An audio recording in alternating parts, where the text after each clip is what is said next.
The mansion was always quiet, but today it felt like a tomb. Richard stared out of his bedroom window, watching raindrops race down the glass. It had been exactly 3 months since his mother's funeral.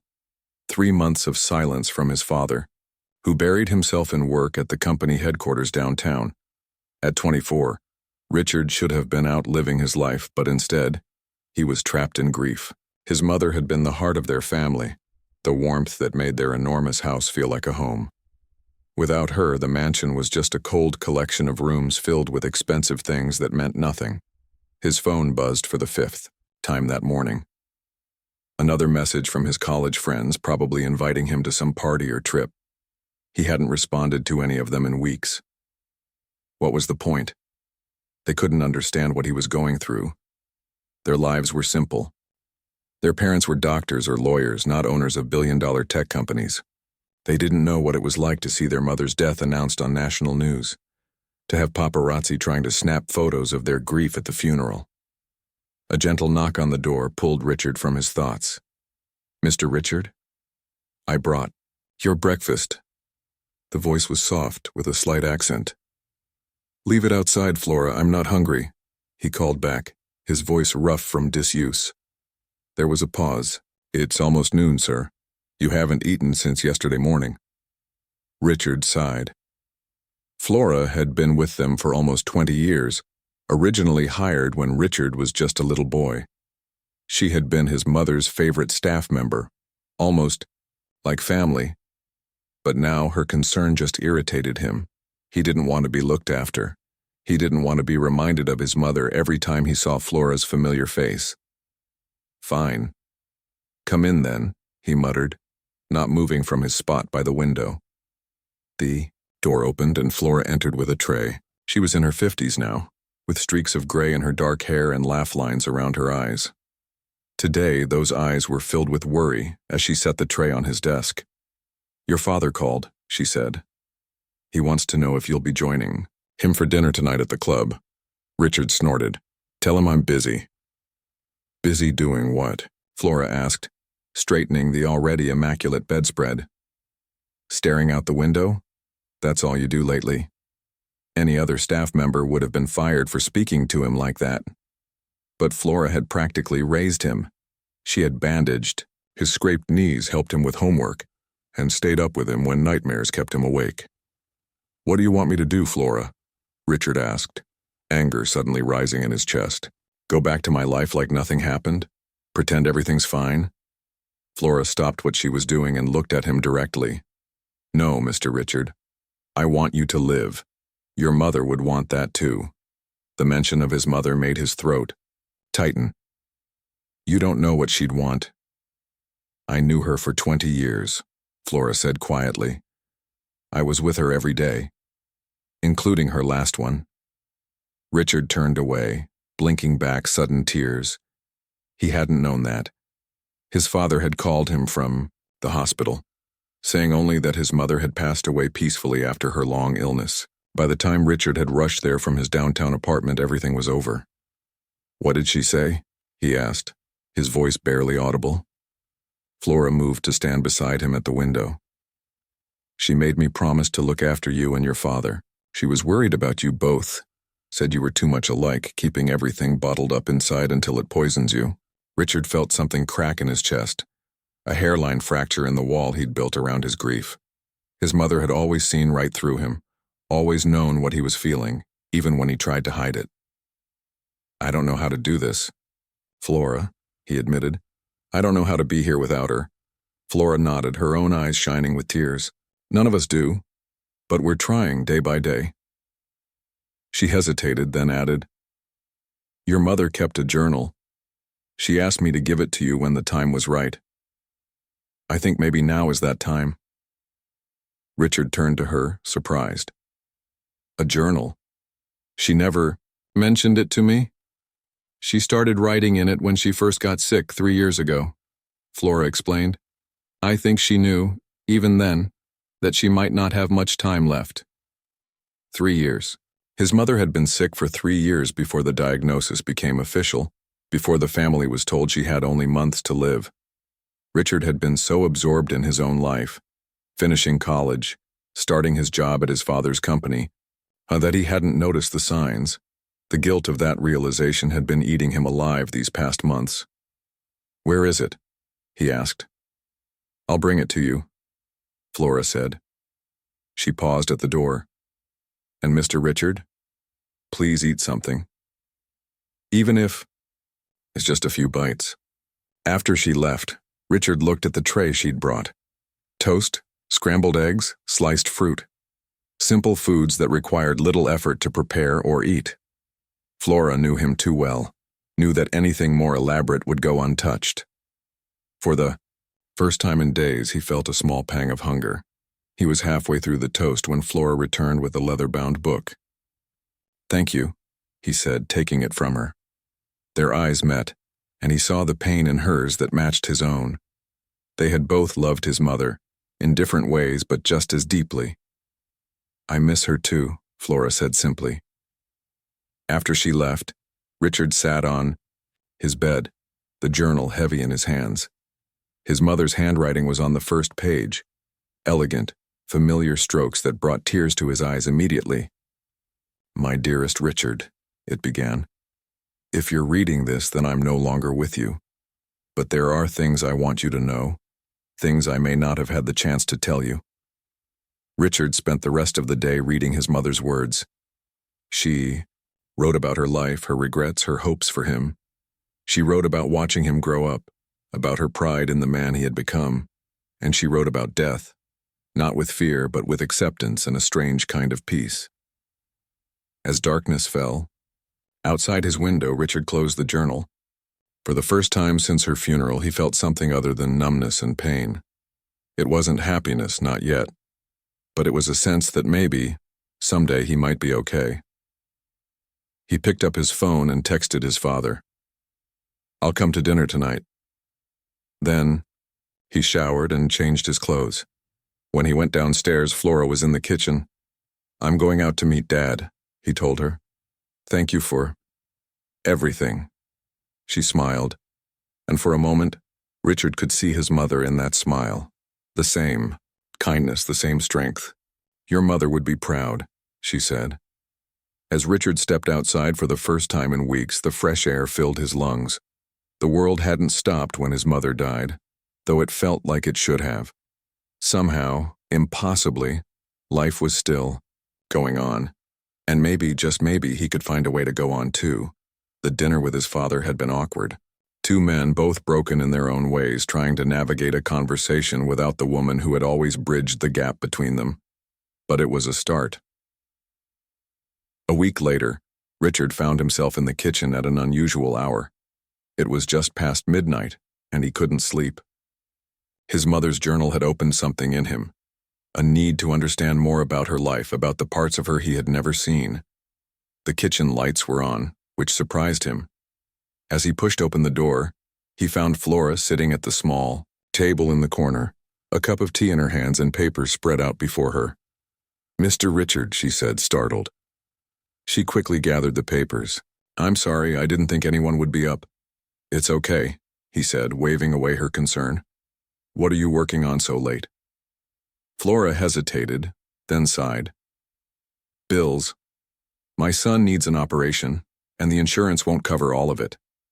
Richard blinked in surprise. In all the years Flora had worked for them, he had rarely heard her mention her family. He knew vaguely that she had children, but they had never been part of his world. "I didn't know you had a son," he said, feeling ashamed of how little he knew about the woman who had been in his home nearly his entire life. "2 sons and a daughter," Flora said, a small smile touching her lips. "My youngest, Daniel, he has a heart condition.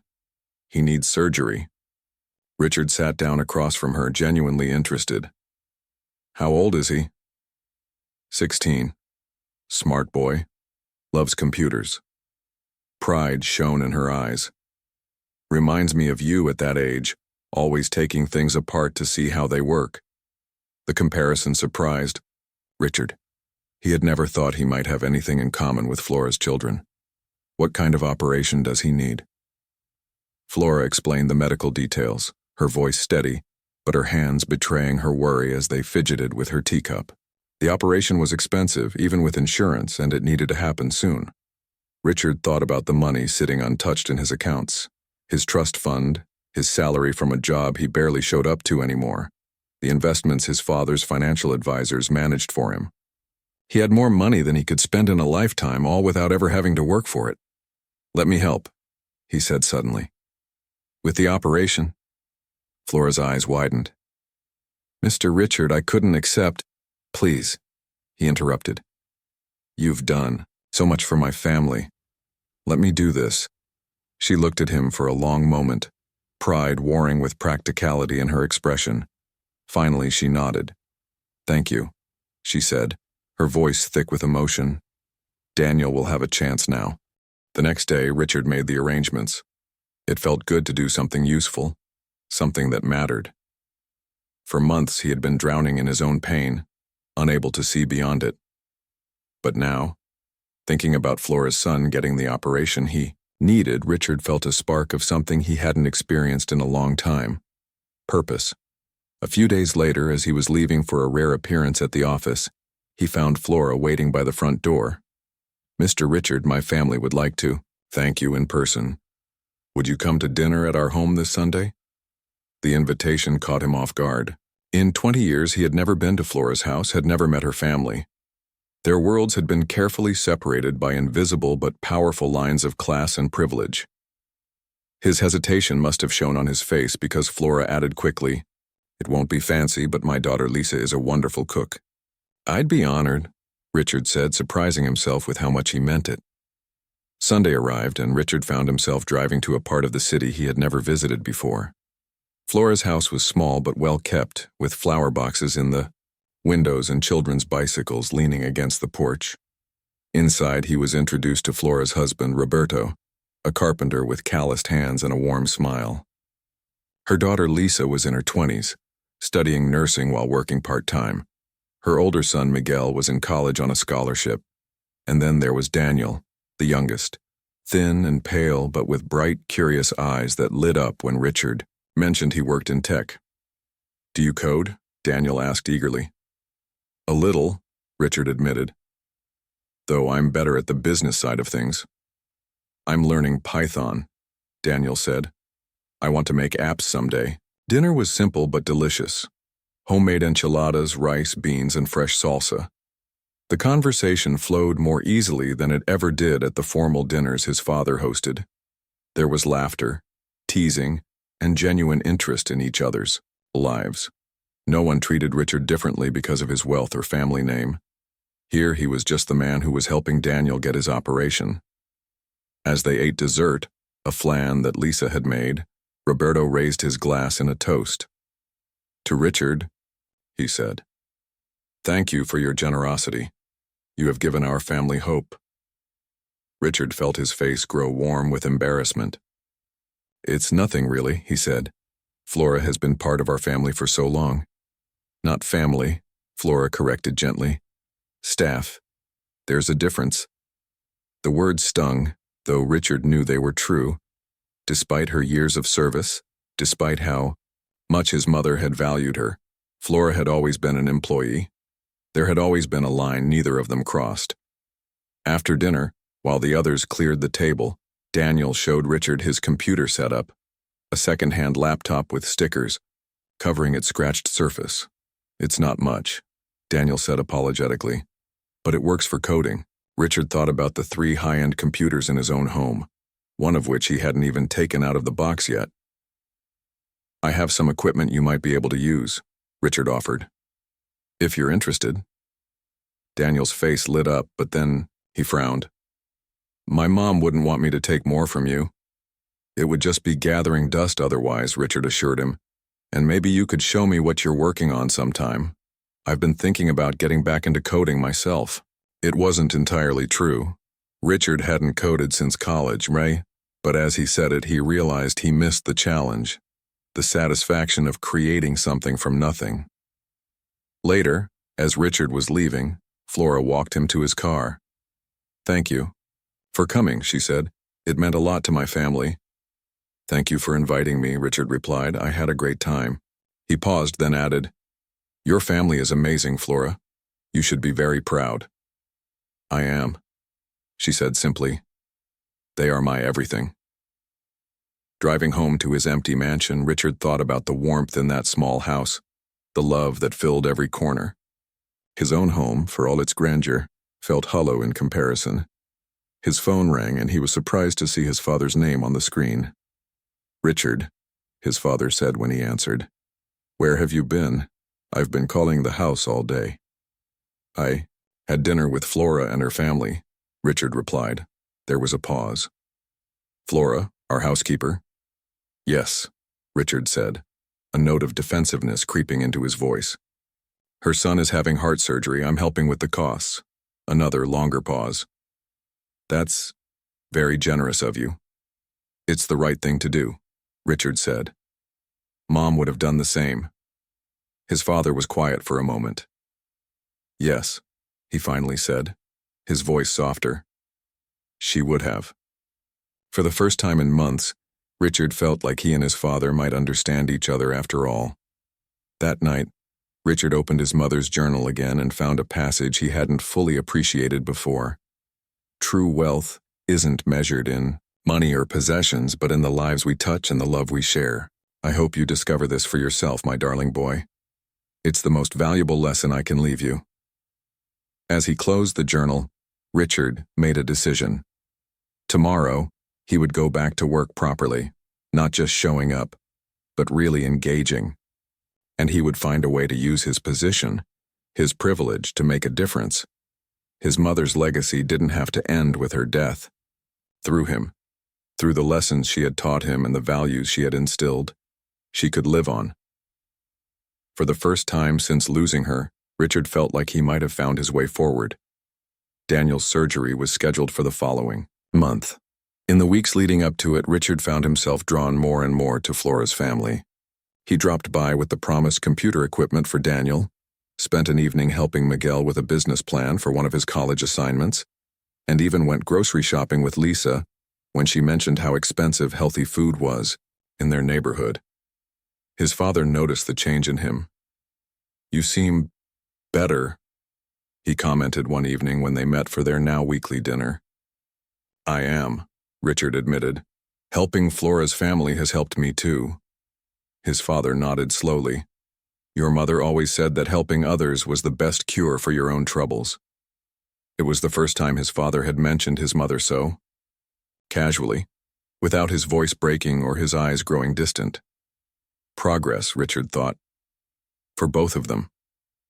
At work, Richard started paying attention to the company's charitable foundation, something he had previously ignored as just another tax write-off. He discovered that while they donated to large, prestigious organizations, they did little to help smaller, local causes. "We should create a program for medical assistance," he suggested during a board meeting, "for families who fall through the cracks in the system." His father looked surprised but nodded for him to continue. Richard outlined his plan, a fund that would help families like Flora's, who had insurance but still faced crippling medical bills. The board members listened, some with interest, others with skepticism. "It's a nice idea," said one executive. "But how does it benefit the company?" Richard felt a flash of anger. "It benefits the communities where our employees live. It benefits families who are struggling. Not everything has to show up as profit on a quarterly report." The room fell silent. In the past, Richard had rarely spoken up in meetings, content to let his father and the other executives make decisions. This new assertiveness caught everyone off guard. His father cleared his throat. "I think my son has a point. Let's have the foundation team work up some numbers and see what we can do." After the meeting, his father pulled him aside. "Your mother would be proud of you today," he said quietly. The words hit Richard hard, bringing unexpected tears to his eyes. "You think so?" "I know so," his father said, placing a hand on his shoulder. "She always saw the bigger picture, just like you did today." The day of Daniel's surgery arrived. Richard had arranged to take the day off work, planning to go to the hospital with Flora's family. But as he was getting ready to leave, his phone rang. "Mr. Richard?" It was Flora, her voice tight with worry. Roberto's car broke down. He and Lisa are stuck across town, and the hospital just called to say we need to get Daniel there earlier than planned. Miguel is at school taking an exam he can't miss. I'll pick you both up, Richard said immediately. I'll be there in 20 minutes. He found Flora and Daniel waiting on their porch, a small overnight bag packed for the hospital stay. Daniel looked pale and nervous while Flora was trying to maintain a calm facade that didn't quite hide her fear. Everything's going to be fine, Richard assured them both as they drove to the hospital. The surgeon is the best in the state, Daniel nodded, his hands fidgeting in his lap. I know, I'm just scared. That's normal, Richard said. But you're strong. You've been dealing with this condition your whole life, right? This surgery is just the next step in getting better. At the hospital, they were taken to a pre-op area where nurses began preparing Daniel. Flora stayed by his side, her hand never leaving his. Richard stood back, feeling like an intruder on this intensely private family moment. You don't have to stay, Flora told him. Roberto and Lisa should be here soon. I want to stay, Richard said. If that's okay. Flora's eyes filled with tears. Of course it's okay. Thank you. As they wheeled Daniel away for surgery, Flora finally broke down, her shoulders shaking with silent sobs. Without thinking, Richard put his arm around her, offering the comfort she had given him so many times when he was a child. He's going to be all right, he said. He's in good hands. Roberto and Lisa arrived soon after, breathless and apologetic for their lateness. Richard explained what had happened so far, surprised by how easily he had slipped into the role of family supporter. The surgery was expected to last several hours. Richard offered to get coffee for everyone, then food as the morning stretched into afternoon. They sat together in the waiting room, an unlikely group bound by concern for Daniel. He's always been the delicate one, Roberto explained, his English accented but clear.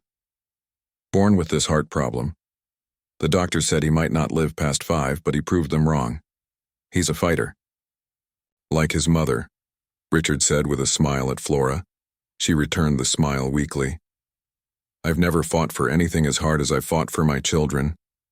Richard thought about all the years Flora had worked for his family, the long hours, the missed holidays, all to give her children opportunities she hadn't had. He thought about his own mother, who had fought her illness with quiet dignity, never wanting to burden him or his father with her pain. The waiting room television was tuned to a news channel, and suddenly Richard's father's face appeared on the screen. He was announcing a new initiative, the medical assistance program Richard had proposed already being implemented. The Thomas Family Foundation is committed to helping families facing medical crises, his father was saying. No one should have to choose between financial security and the health of their loved ones. Richard stared at the screen in shock. His father hadn't mentioned that the program was being announced today. That's your father? Roberto asked, looking between Richard and the TV. Richard nodded, a complicated mix of emotions washing over him. Pride in his father for moving so quickly on the initiative. Gratitude that he had taken Richard's idea seriously. And a strange sense of embarrassment.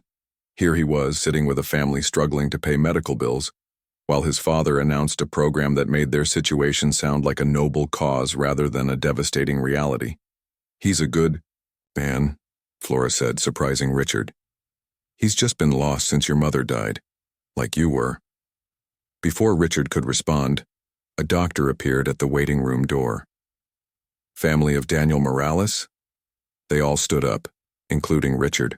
The doctor looked tired but satisfied. The surgery went well, he's in recovery now. Flora burst into tears of relief, hugging her husband and daughter. Then, to Richard's surprise, she turned and hugged him too. Thank you, she whispered. For everything. Later, when Daniel was settled in his room, drowsy but stable, Richard stepped out to call his father. I saw the announcement, he said when his father answered. I wanted to surprise you, his father replied. Consider it a tribute to your mother. She always believed in using our position to help others. Thank you, Richard said, his voice thick with emotion. It means a lot. There was a pause. Then his father asked, "How's the boy? Flora's son?" "He's going to be okay. The surgery went well." "Good," his father said. "That's good." Another pause. "You know, your mother thought very highly of Flora. She told me once that if anything happened to us when you were young, she'd want Flora to raise you." The revelation stunned Richard. "She never told me that." "There's a lot she probably never got to tell you," his father said softly. "For both of us, I think." Richard thought about his mother's journal, about all the things she had tried to leave behind for him. "Maybe it's not too late for us to talk about some of those things," he suggested. "Maybe not," his father agreed. "Dinner tomorrow?" "I'd like that," Richard said. When he returned to Daniel's room, he found Flora sitting alone by her son's bedside, Roberto and Lisa having gone to get something to eat. "Is everything okay?" she asked, noticing his thoughtful expression. "Yes," Richard said. "I think it might be, finally." He told her about his conversation with his father, about the medical assistance program, about the surprising revelation regarding his mother's trust in her. "She was a remarkable woman," Flora said. "I miss her every day." "Me too," Richard admitted. "But I'm starting to think that the best way to honor her is to live the way she taught me to, with compassion and purpose." Flora smiled. "That sounds right to me." As they sat together watching Daniel sleep peacefully, Richard realized something important. His grief hadn't disappeared, but it had transformed. What had once been an unbearable weight crushing him was now more like a companion, walking beside him as he found his way forward. And he wasn't walking alone. He had Flora, her family, his father, and the memory of his mother guiding him. For the first time since her death, Richard felt truly hopeful about the future. Summer turned to fall, and with the changing seasons came changes in Richard's life too.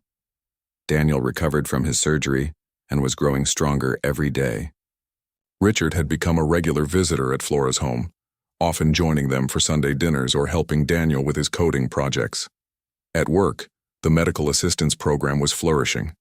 Stories of families helped by the initiative began, appearing in local news, and applications poured in. Richard found himself deeply involved, reviewing cases personally and championing those that particularly touched him. His father, seeing his passion, had given him more responsibility within the foundation. "You have your mother's heart for this work," he told Richard one day. "She always saw the person behind every problem." Their relationship was healing too. The weekly dinners had become a time for sharing memories of his mother, for his father to tell stories from their early years together that Richard had never heard before. "She was terrified when we found out she was pregnant with you," his father revealed one evening. "Not because she didn't want children, but because she didn't think she'd be a good mother. Her own childhood had been difficult." Richard had never known this. His mother had always seemed so natural as a parent, so confident and loving. "What changed her mind?" he asked. His father smiled. "You did. The moment she held you, she said all her doubts vanished. She knew she would do anything for you, be anything you needed." The story filled a piece of the puzzle Richard hadn't known was missing. His mother's fierce protectiveness, her determination, that he would always feel loved and secure. It all made sense now. At home, the dynamic with Flora had shifted. She was still their housekeeper officially, but the lines had blurred. She no longer called him Mr. Richard when they were alone, and he had insisted she eat meals with him rather than serving him, and then retreating to the kitchen. One evening, as they sat in the garden watching the sunset, Flora asked, "Have you thought about what you want to do with this house? It's so big for just one person." Richard looked at the sprawling mansion, the perfectly manicured grounds. "I've been thinking about that a lot, actually. It doesn't feel like home anymore. It hasn't since Mom died." "So what will you do?" "I'm not sure yet," Richard admitted. "Part of me wants to sell it, get something smaller, but there are so many memories here." Flora nodded in understanding. "Memories travel with you, though. They're not tied to a place." The words resonated with Richard. He thought about how his mother's presence stayed with him now, not through the house she had lived in, but through the values she had instilled in him and the love she had given him. Maybe it's time for a fresh start, he said. The idea took root, growing stronger over the following weeks. Richard began looking at smaller homes, places that would be his rather than an inheritance, a space he could shape according to who he was becoming rather than who he had been. He found a modest house not far from the city center, with a garden his mother would have loved and enough room for a home office. It needed work, but that appealed to him, a project he could pour himself into, making something new. When he told his father about his decision to sell the mansion, he expected resistance. Instead, his father surprised him. "I've been thinking of downsizing myself," he admitted. "That house, your mother is everywhere in it and nowhere at all. Sometimes I walk into a room expecting to find her there, and the disappointment is fresh every time." They decided to sell the mansion together and donate a significant portion of the proceeds to the foundation. A lasting legacy for her, his father said. As they began the process of sorting through the house, deciding what to keep and what to let go, Richard found himself in his mother's dressing room, a space he had avoided since her death. Her clothes still hung in the closet. Her perfume bottle still lined the vanity. Flora found him there, sitting on the floor with one of his mother's scarves in his hands. "I used to help her organize this room," Flora said softly. "She would tell me stories about each piece and where she wore it, what happened that day." Richard looked up. "Will you help me? I don't know what to do with all of this." Together, they went through his mother's belongings. Flora knew which charities his mother had supported that might welcome the donation of her designer clothes. She helped him select a few special pieces to keep. A cashmere sweater he remembered her wearing on winter mornings, the scarf she had wrapped around him once when he was sick and wanted comfort. "Your mother believed clothes should be worn, not stored away," Flora told him. "She would want these things to have a second life, to bring joy to someone else." By the end of the day, most of the closet had been sorted, items boxed for donation or set aside for keeping. Richard felt lighter, as if the task had released something that had been caught inside him. "Thank you," he said to Flora as they finished. "I couldn't have done this without you." She smiled. "You're stronger than you think, Richard. You always have been." The words reminded him of something his mother had written in her journal. "My son has a strength he doesn't recognize yet. Life will test him, as it tests us all, but he will surprise himself with what he can endure and overcome." That night, Richard called Daniel to check on his recovery and ended up talking for over an hour about a new app the teenager was designing. "It's to help kids with medical conditions connect with each other," Daniel explained, "so they don't feel so alone." "That's brilliant," Richard said, genuinely impressed. "Would you want to present the idea to our foundation? We might be able to fund the development." Daniel's excitement was palpable even through the phone. "Really? That would be amazing." After they hung up, Richard sat thinking about how different his life had become in the months since his mother's death. The pain was still there, a dull ache that flared sometimes when a memory caught him off guard. But alongside it now was purpose, connection, even moments of joy.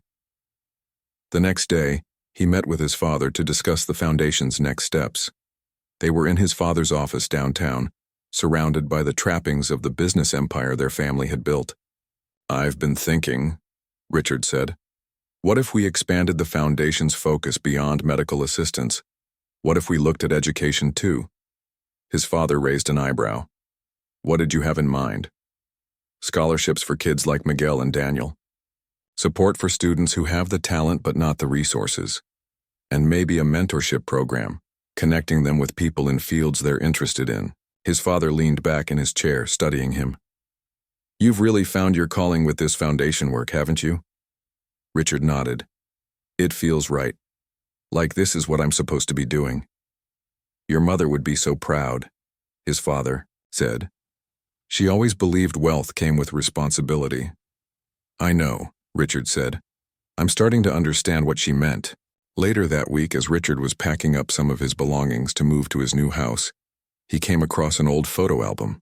Inside were pictures of his childhood, birthday parties, Christmases, family vacations. In many of the photos, Flora was there in the background, sometimes caught mid-task, sometimes smiling at the camera.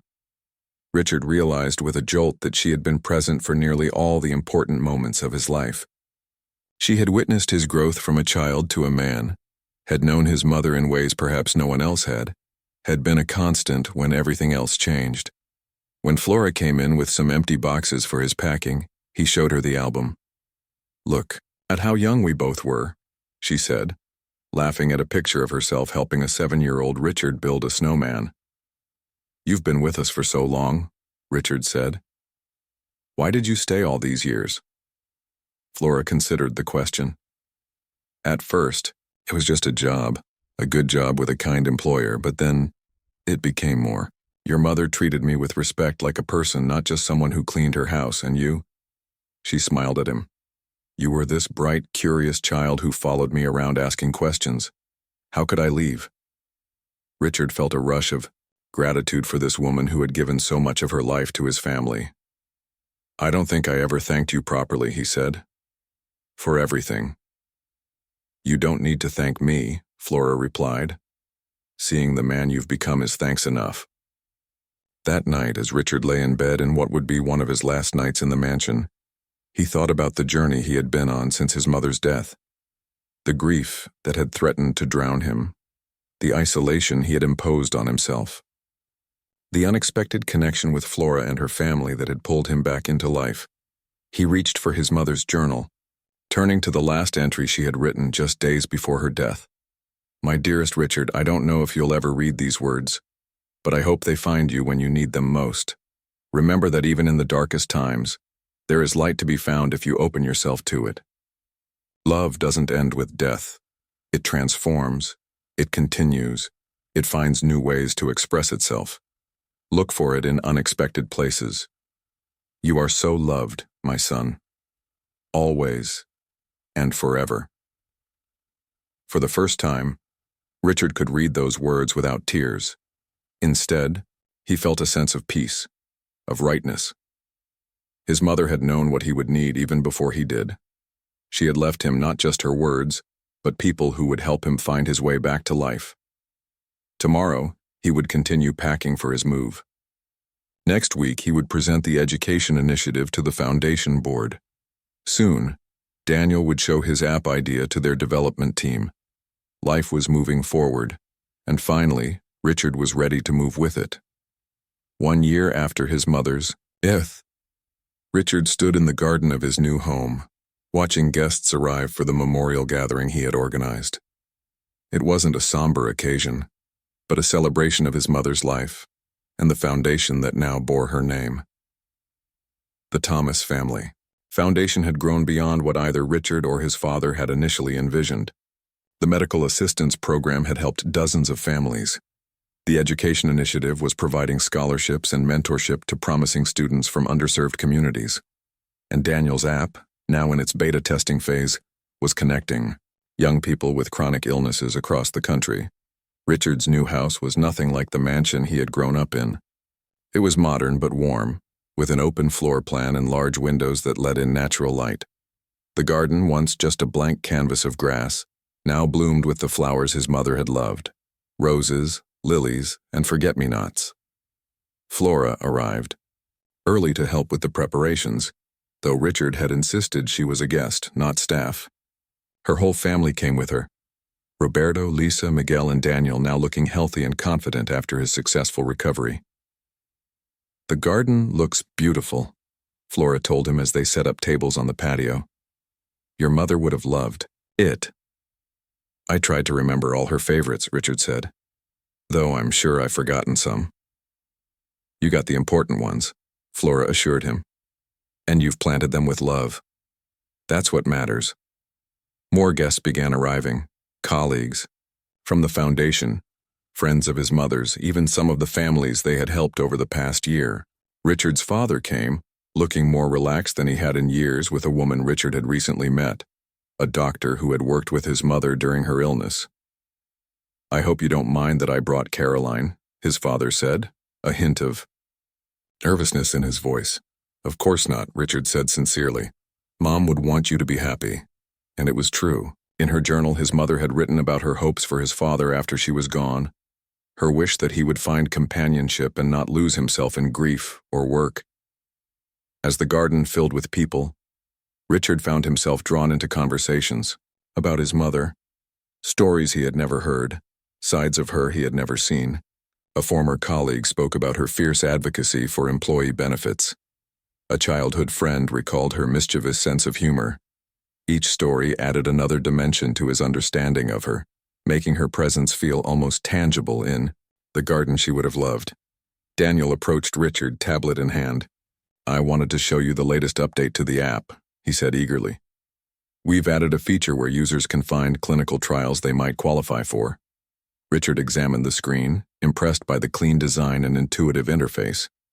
In the months since his surgery, Daniel had thrown himself into learning app development, showing a natural talent that reminded Richard of himself at that age.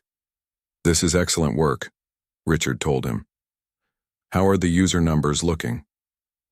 "We're up to 5,000 registered users," Daniel said proudly, "and we're getting great feedback.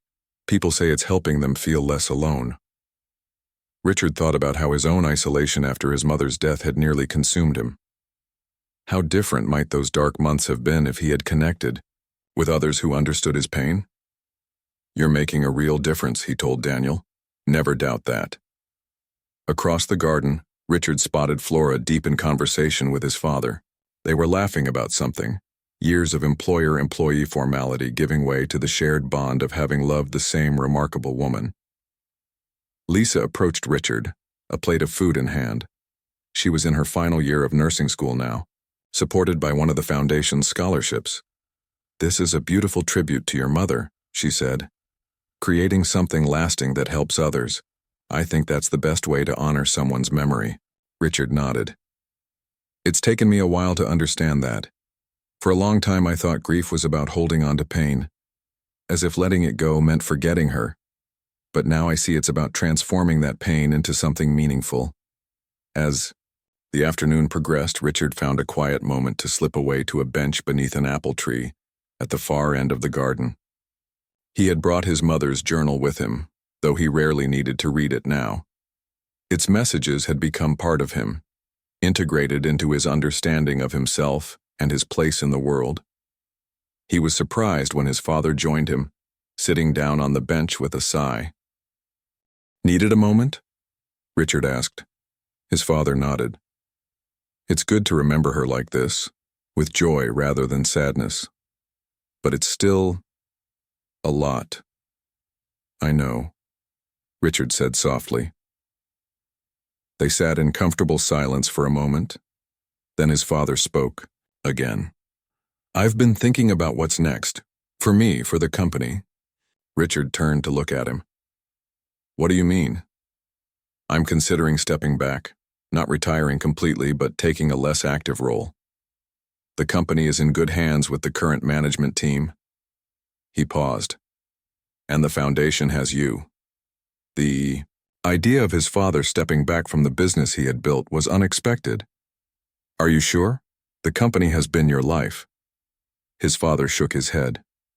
"That was my mistake. Making work my whole life, even when your mother was sick. I don't want to waste whatever time I have left the same way." Richard thought about how his own priorities had shifted over the past year, how the career ambitions that once seemed so important now felt hollow compared to the satisfaction of helping others through the foundation. "I understand," he said. "And I think it's the right decision. For what it's worth, I think Mom would agree." His father smiled, the expression softening the lines of his face. "You know, you remind me more of her every day. Not just in how you look, but in how you think, how you see the world." The comparison warmed Richard. Once he had felt only pain at being told he resembled his mother. Now, it felt like the highest compliment. As they returned to the gathering, Richard saw Flora, watching them, a knowing smile on her face. She had seen the change in both of them, had been a witness to their grief and their healing. Later, as guests began to leave, Richard found himself standing with Flora in the kitchen, putting away leftover food. "You don't have to help clean up," he told her. "You're a guest today, remember?" Flora laughed. "Old habits die hard. Besides, I like taking care of people. Always have." "You've taken care of our family for so long," Richard said. "I don't know where I'd be without you, especially this past year." Flora's expression grew serious. "You would have found your way eventually. You're stronger than you know, Richard. But I'm glad I could help make the path a little easier." Richard thought about all she had given. Not just years of service to his family, but wisdom, support, and a model of resilience he had drawn on in his darkest moments. "I have something for you," he said, reaching into a drawer and pulling out an envelope. Flora looked at it curiously. "What's this?" "Open it," Richard encouraged. Inside was a formal letter, announcing the creation of the Flora Morales Education Fund, a dedicated branch of the foundation that would provide full scholarships to students pursuing careers in healthcare, education, or social services. Flora's eyes filled with tears as she read. "Richard, this is too much." "It's not enough," he countered, "but it's a start. Your care for our family helped me survive losing my mother. Now, your legacy will help countless others build better lives." Flora hugged him then, the gesture bridging the gap between employer and employee, between different worlds and experiences, between loss and renewal. That night, after everyone had gone and Richard was alone in his new home, he went into the garden once more. The evening was cool, stars beginning to appear in the darkening sky. He could almost feel his mother's presence among the flowers she had loved. "I think I finally understand what you were trying to teach me," he said quietly. "About what matters, about how to live." There was no answer but the gentle rustle of leaves in the breeze. Yet Richard felt a sense of peace, of completion. The hole his mother's death had left would never completely close, but around its edges new growth had appeared, new connections, new purpose, new ways of being in the world. He thought about Flora and her family who had shown him that love could take many forms, about his father finding his way toward a new chapter of life, about all the families the foundation had helped, creating ripples that would continue long after today. His mother's final journal entry came back to him. "Love doesn't end with death. It transforms, it continues, it finds new ways to express itself." She had been right, as she so often was. Love hadn't ended when she died. It had changed form, flowing into new channels, touching lives she had never known. As Richard walked back toward the house, he felt grateful for his mother's life and the lessons she had taught him, for Flora's wisdom and care, for the pain that had broken him open and allowed him to rebuild himself into someone stronger and more compassionate. The future stretched before him, full of possibilities he couldn't yet imagine. But whatever came, he would face it with the knowledge that he wasn't alone. He carried his mother's love with him, along with the love of all those who had helped him find his way back from grief. And perhaps that was the greatest legacy his mother had left him. Not wealth or status or even wisdom, but the capacity to love and be loved, to connect authentically with others across the boundaries of class and circumstance, to find meaning in service rather than success. As he reached his front door, Richard took one last look at the garden in the moonlight. "Thank you," he whispered to his mother, to Flora, to life itself.